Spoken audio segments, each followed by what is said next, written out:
Moi, c'est Christophe et donc du coup, je vais vous présenter. En fait, c'est une vieille, à dire une vieille médecine du Moyen Âge, on va dire, qui à la base, en fait, on remettait bout à bout. C'est pour ça qu'on parlait du reboutement. En fait, c'était surtout des fermiers, plus souvent des hommes, en fait, qui s'exerçaient sur le bétail, en fait. Et donc, du coup, quand un animal se faisait mal, et bien, en gros, oui, celui qui c'est une patte, ou alors un animal qui se cassait la patte, ben, c'était le fermier qui remettait tout ça en place, jusqu'à ce qu'un jour, ben, ça soit arrivé sur les hommes. Et donc, du coup, on disait qu'on allait voir le rebouteux du coin.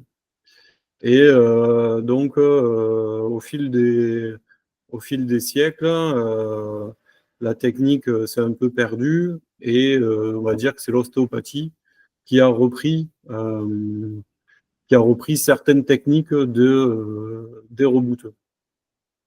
Donc, le reboutement, ça se situe plutôt donc, entre de la kinésithérapie et de l'ostéothérapie.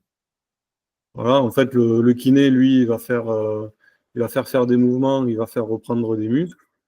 L'ostéo, lui, il va aligner structurellement tous les os.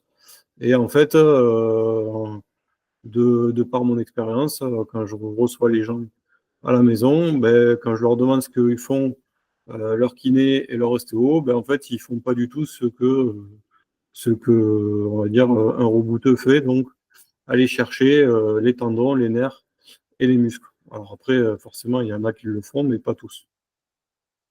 Donc du coup, avec le reboutement, on va traiter tout ce qui est articulation douloureuse. On va débloquer les nerfs, on va détendre les ligaments et on va manipuler les muscles. Donc du coup, voilà, il y a plusieurs techniques, hein. Donc on va utiliser ben, pour débloquer un muscle ou défroisser un muscle, ben, du coup, on va faire des massages. On va aller donc crocheter les tendons. Dans le jargon, on dit plutôt on fait de la guitare, hein. Donc, en fait, le principe, c'est la corde à linge. En gros, quand on met du linge sur la corde à linge, ben, au début, elle est tendue. Et avec le vent et le poids, eh ben, la corde, elle se détend. Du coup, c'est ces mouvements-là, en fait, qui vont permettre de détendre les tensions musculaires. Donc après, on va faire des ponçages. Donc ça veut dire on va plutôt faire des frictions aux endroits douloureux. On peut travailler sur tout l'appareil digestif. On peut arriver des fois à remettre ce qui est démis. Donc, par exemple, des fibres des muscles qui sont sortis de leur logement ou les ligaments qui sont, bah, pareil, qui sont plus dans dans leur emplacement habituel. Bah, du coup, avec le reboutement, on va arriver à remettre tout ça en place. Hop, donc ça, c'est pour vous montrer un peu comment se crée une zone de tension. Donc, donc, admettons, on a une pointe, voilà, l'omoplate, en fait, c'est surtout, ça va être des grippages au niveau des muscles. Les muscles, en fait, il faut voir que c'est plein de fibres. Et donc, du coup, ça bouge dans un sens et dans l'autre.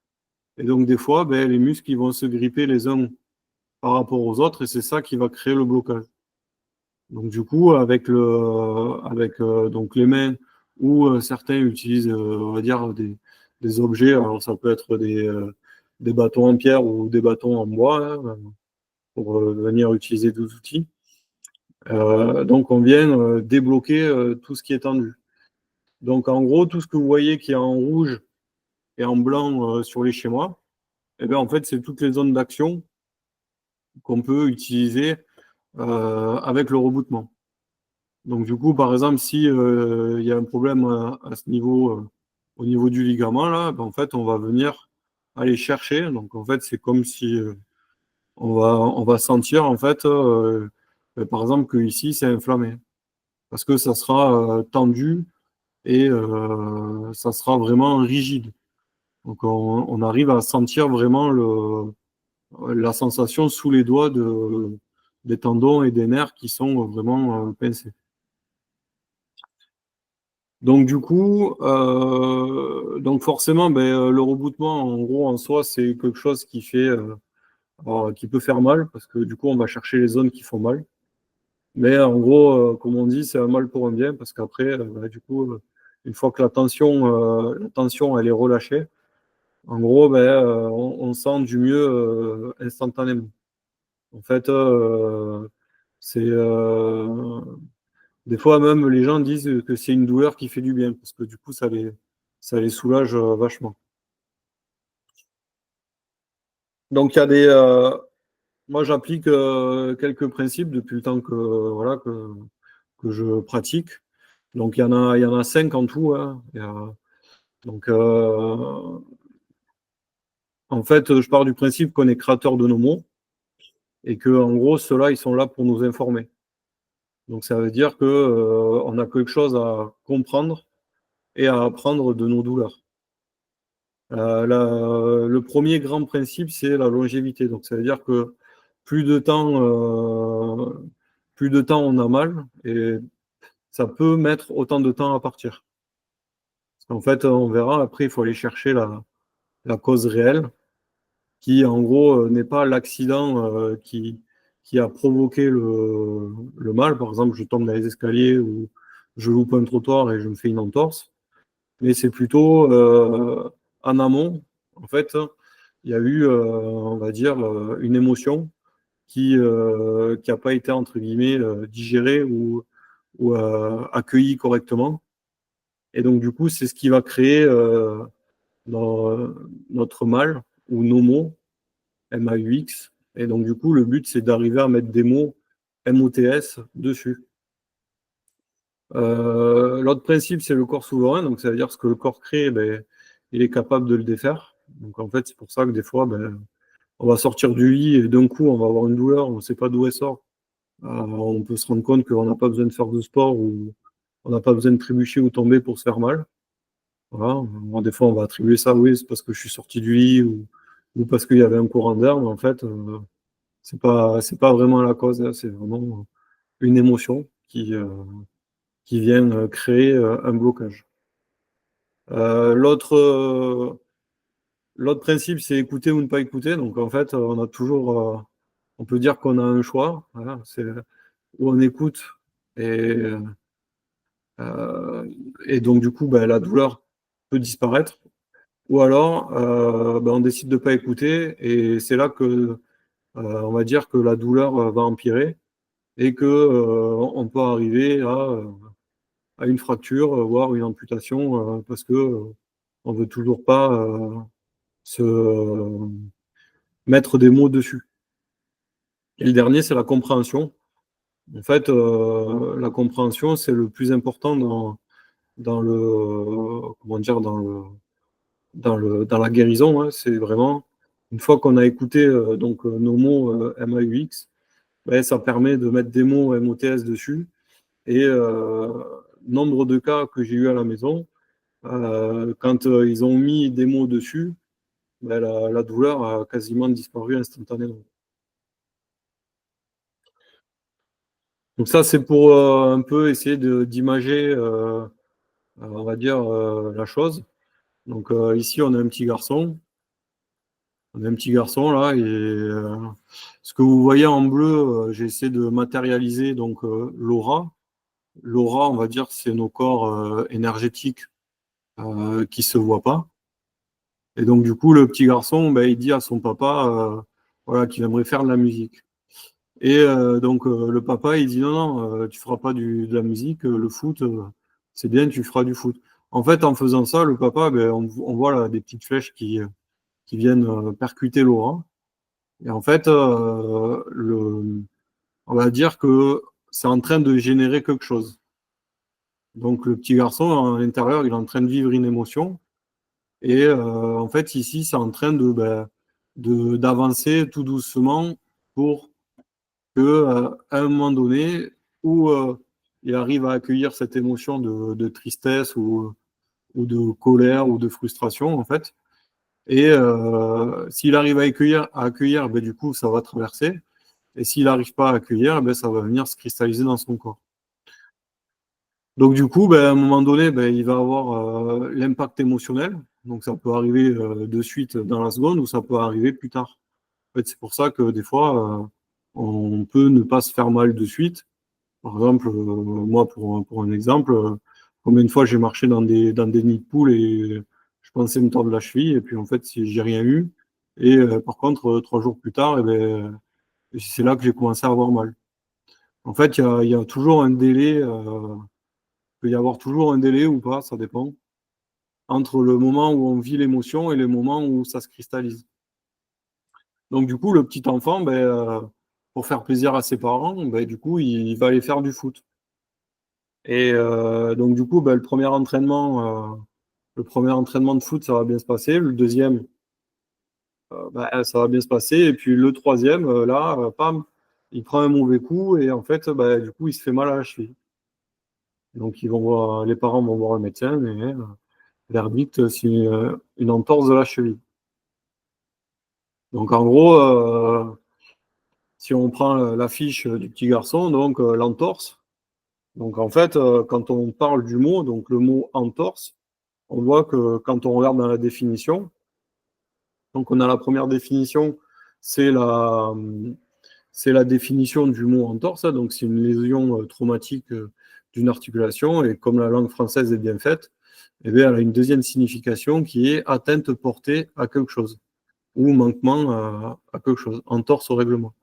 Donc là, en fait, on se rend compte que le petit garçon, ben, en gros, comme il n'a pas fait ça avec plaisir, on va dire, il a fait ça pour faire plaisir et non pour se faire plaisir à lui.